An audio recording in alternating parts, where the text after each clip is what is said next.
Series, ఈ component సిరీస్లో ఉన్నాయి కాబట్టి 15 milli ampere current same amount of current will pass through all the components. సిరీస్లో ఉన్నాయి కాబట్టి కరెంట్ సేమ్ ఉండాలి సిరీస్లో.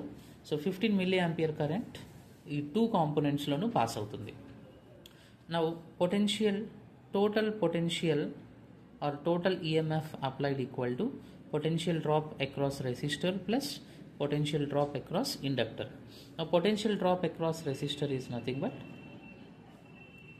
current through the resistor into R, V equal to IR. Current through the resistor 15 milli amperes current pass అవుతుంది ఈ సర్క్యూట్లో, అంటే దీనిలోనూ 15 milli amperes pass అవుతుంది, ఇండక్టర్లో కూడా 15 milli amperes పాస్ అవుతుంది. So 15 milli amperes, 15 into 10 power minus 3 into resistance value is 4000, 4 into 10 cube.